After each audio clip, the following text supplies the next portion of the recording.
li ma ci bëggoon a sànni rek mooy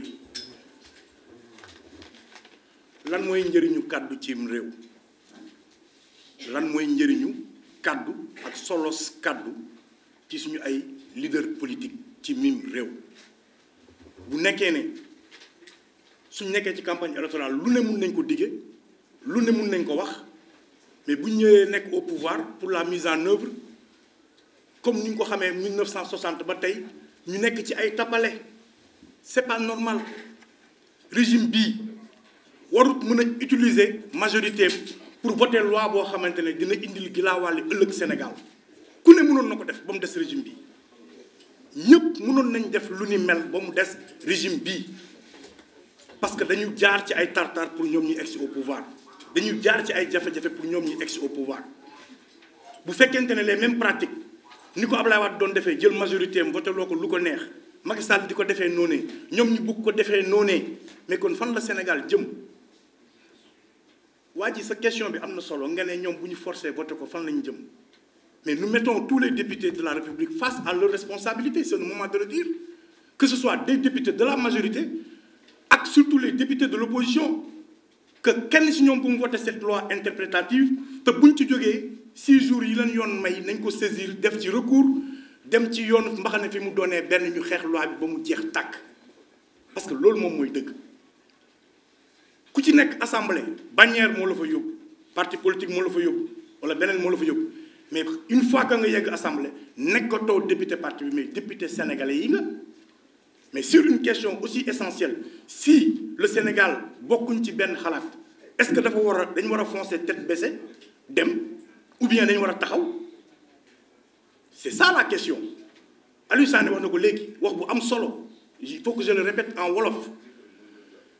président de la République dafa def promesse de campagne ne bu mu ñëwee dinañ dindi loi bi waaye dafa jógee ci loolu mu ñëw def ko ci discours 31 décembre muy discours officiel ñu bindal ko ko mu répété ko mokkal ko mën ko ñu diffuser ko prime time maanaam 20 heures Sénégal yëpp toog di ko seetaan mu ne dinañ dindi loi bi balaa ñoo wax waxu tirailleur dinañ dindi loi bi nii waaye léegi kàddu boobu moom xanaa amul solo discours du président officiel 31 décembre à 20 heures Sénégal yëpp toog déglu la Amadou Ba indil la une loi nga ne amoo ci observation di la ko Amadou Ba indi léegi amaat na ñetti amendement ci kaw loi boobu noonu bi mu la indiloon yow lan moo ci sa kàddu président bëgg nañ xam lan nga xalaat ci loi bii nii ñun ñu jàpp ne loi wum tàppale la et Sénégal ngàcce nga la société civile ak toutes ces personnes yi qui se sont levées parce que bu ñu jógul woon artu ci ba muy teel xëy na amendement yi ñu ci yokk sax duñ ko ci def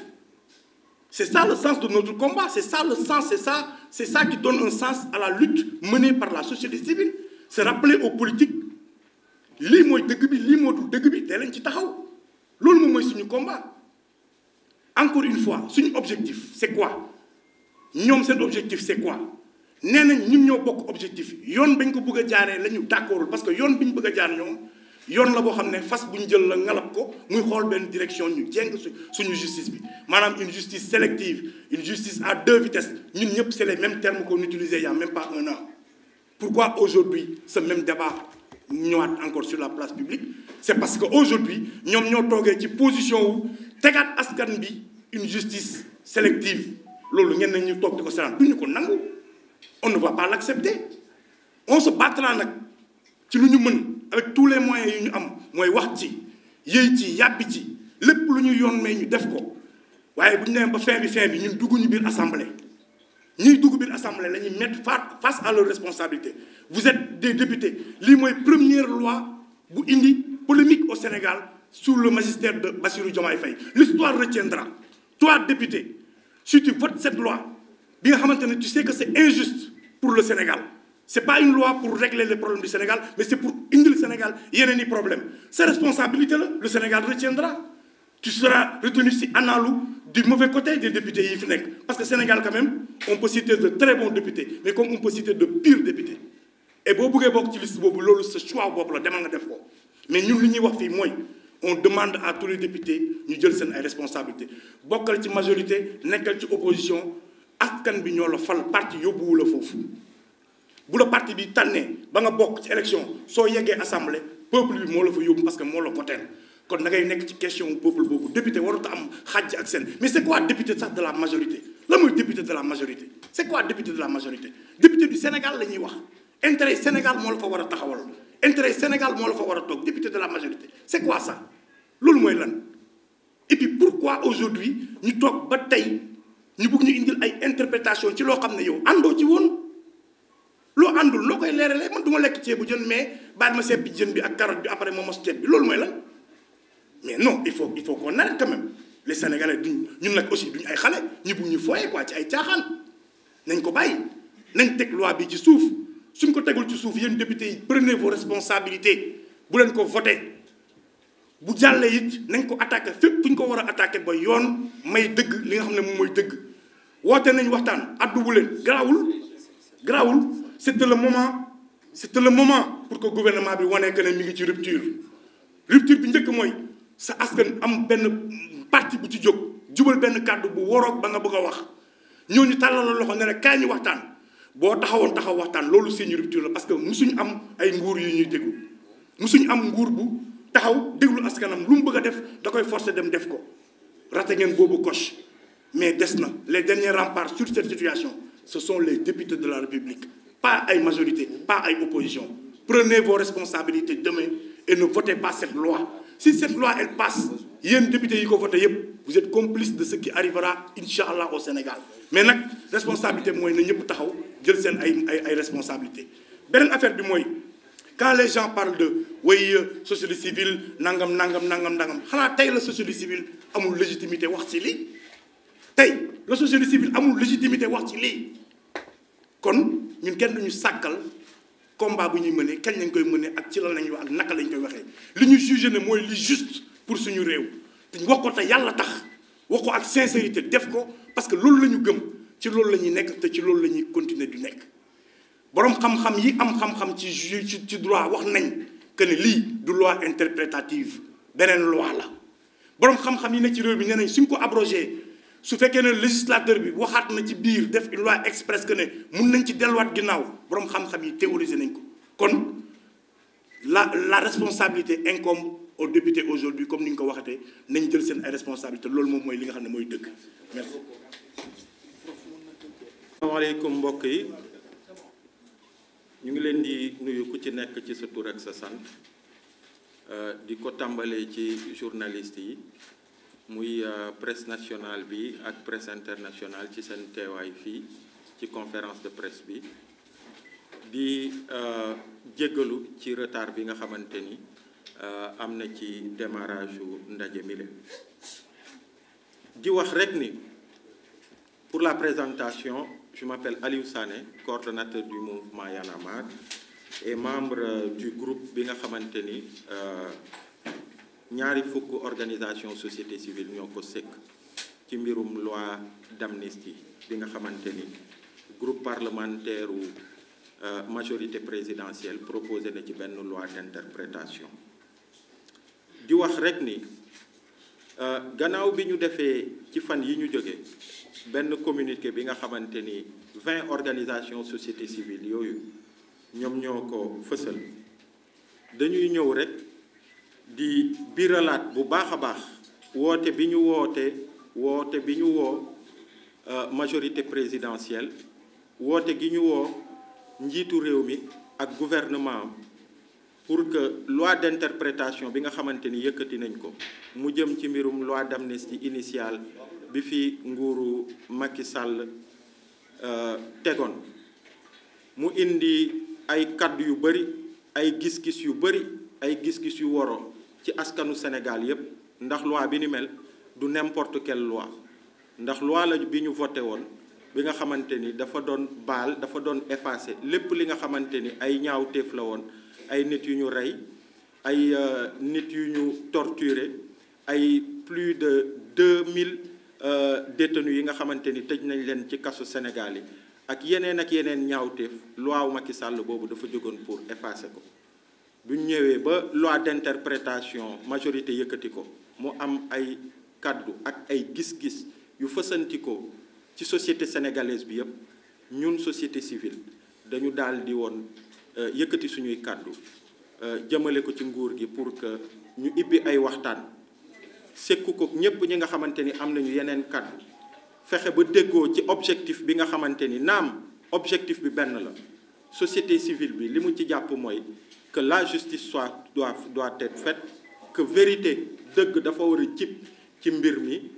naka lañ ko war a defee ak nan lañ ci jëmee ba ñëpp déggoo ci ñu mun ci jëm ci ni mu gënee loolu mooy kaddu société civile bi. donc kaddu googu dañ koy biralaat tey wax rek ni loi d'amnistie interprétation bi nga xamante ni dañ ko ci indi warul doon interprétation boo xamante ni day favoriser benn justice non équitable c'est-à-dire justice bi nga xamante ni day mel ni fas bu ñu ngalab ñu takkal ko ay œillères fenn rek lay gisee mu am yeneen ak yeneen yi nga xamante ni justice bi ne serait-ce que pour l'éclatement de la vérité war na ci gëstu pour que li ñu dund entre 2021 ak 2024 ñu tirer ci tous les enseignements toutes les conséquences képp ki nga xamante ni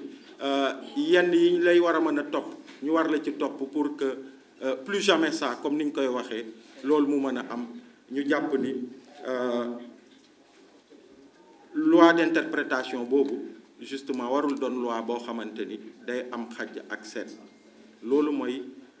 avis wu organisation de la société civile yi nga xamante ni ñoom ñoo jibaloon bataaxal boobu ci jamono yooyu ci ñetti fan yi ñu jóge tey jii ñu ñëw fii pour ñu feddali loolu ba tax na société civile bi mu ngi plaider pour que ci poñ bu njëkk recherche de la vérité comme ni ma ko waxee fexe ba dëgg ñu xam fu mu féetee ñu xam li xewoon ak ñan ñoo def lan pour que plus jamais ça pour que à l'avenir ci réew mi ñu bañ a amaat ay yi ni mel lutte contre l'impunité mooy fexe ba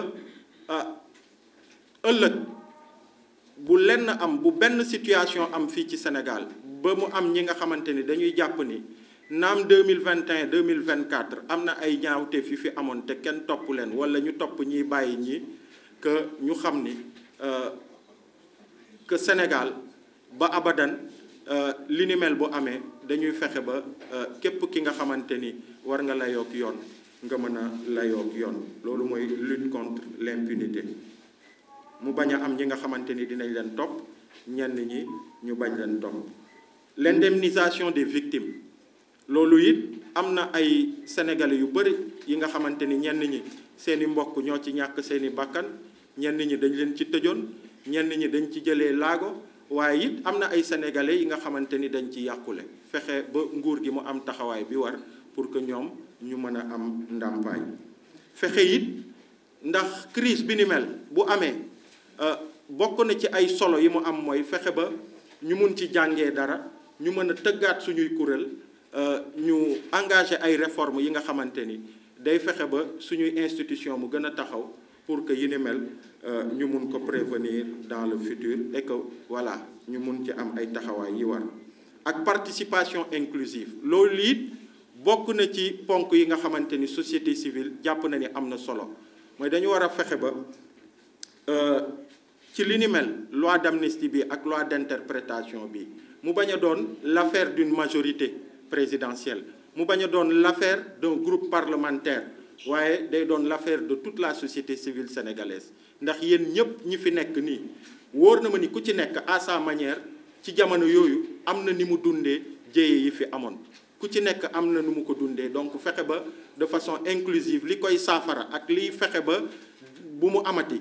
que ñu déglu ci ñëpp que ñëpp mun ci indi seen xalaat et que après le président de la République ak nguur gi nga xamante ni ñoom ñoo jiite réew mi ñu mën a tirer les enseignements et que ñu mën a jël décision yi nga xamante ni ñoom ñoo war. Et pour terminer bokk na ci exigence yi waxoon nañ ko dinañ ko waxaat tant qu'on a l'opportunité de le dire parce que loi bi suba la war a jàll assemblée ñu jàpp ni loi bi le dañu ko war a retirer dañ ko war a tegandi ci suuf ba waxtaan yooyu mu am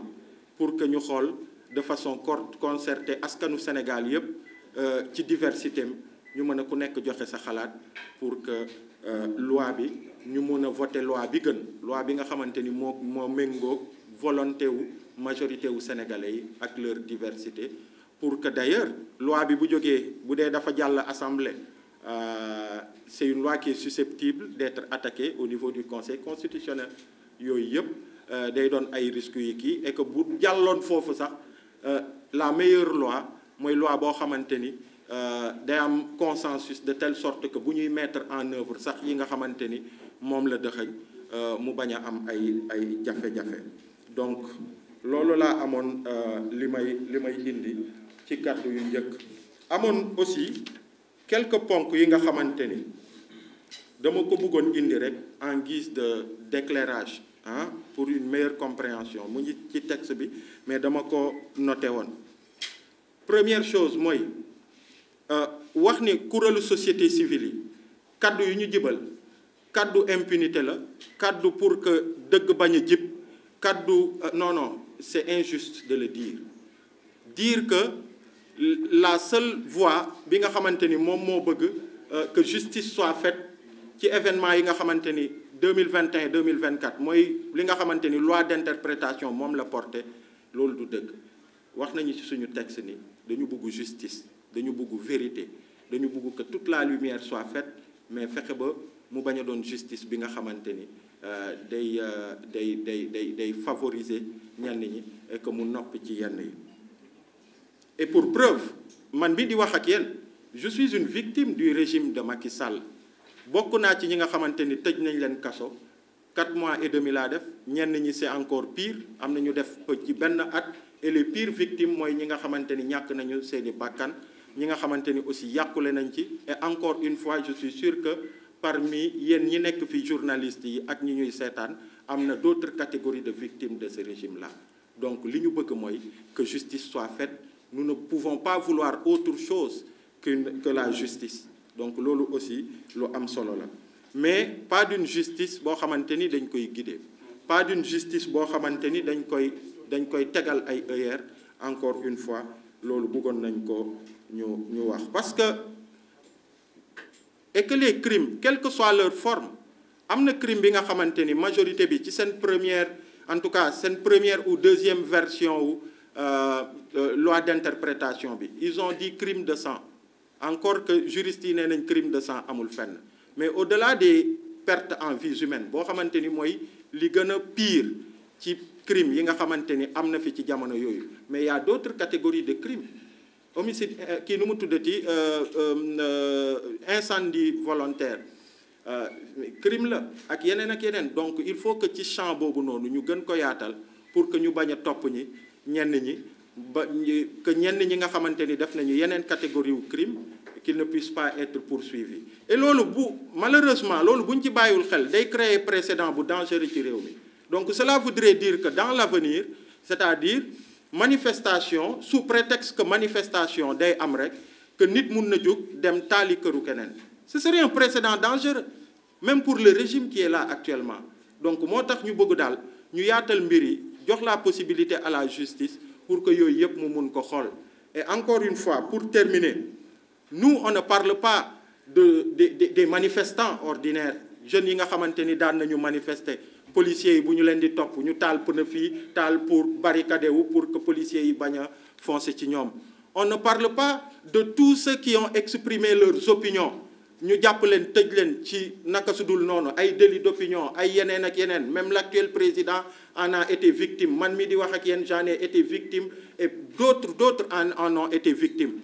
Et on ne parle pas non plus de tous ces Sénégalais yi nga xamante ni dañu leen rafle, dañu leen di fekk ci tali bi rafle leen, ñenn ñi dañuy xool seeni téléphone gis ci photo wu seen leader Ousmane Sonko ñu rafle leen. On ne parle pas de tout cela. Et il y en a des centaines ou milliers yi nga xamante ni ñooñu c'est des innocents. On ne parle pas de ça, mais on parle des faits graves yoo xamante ni quand même marqué nañu esprit wu Sénégalais yi, que ce soit des crimes ak yenn faits yi nga xamante ni c'est constitutif d'être des faits yi nga xamante ni mun nañ leen yóbbu en correctionnel. C'est de ça qu'on parle. Voilà, donc encore une fois loolu moo doonoon cadre société civile bi, et dire aussi que pour des victimes comme nous, le plus important pour nous, c'est pas forcément qu'on nous indemnise. le plus important pour nous c'est pas de nous dire que il y a une loi d'interprétation boo xamante ni dañ ko teg ba yéen kenn dootul xool ci yéen. Non, mais on a besoin aussi d'être réhabilités. Il y a tellement de Sénégalais qui ont été salis, dont les noms ont été souillés, qui ont fait la une des journaux, qui ont été présentés comme des terroristes ak ñeneen ak ñeneen. Mais ñooñu dañu soxla sax justice mu leeral pour que pour la postérité ñu xam ni ils n'étaient pas des terroristes. Man tey il avait été dit à l'époque que dama doon wër ak sama oto di siphonner sama kii di jël essence di jox ndaw ñi pour ñuy taal. Ça a fait la une de certains journaux, mais moi en tant que victime j'ai besoin que la vérité soit faite, que pour la postérité, que mes enfants qu'ils puissent retenir que j'ai été même réhabilité par la justice, mais plutôt que et non de se dire que non, finalement il y a eu une loi d'interprétation qui a fait que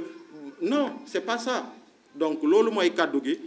di jéggalu ci guddaay bi. jàppoon ni ponk yi ay ponk yu am solo la yi nga xamante ni ci kàllaama wolof laajoon na pour que ñu indi ci ay leeral. jaa ngeen jëf, merci beaucoup.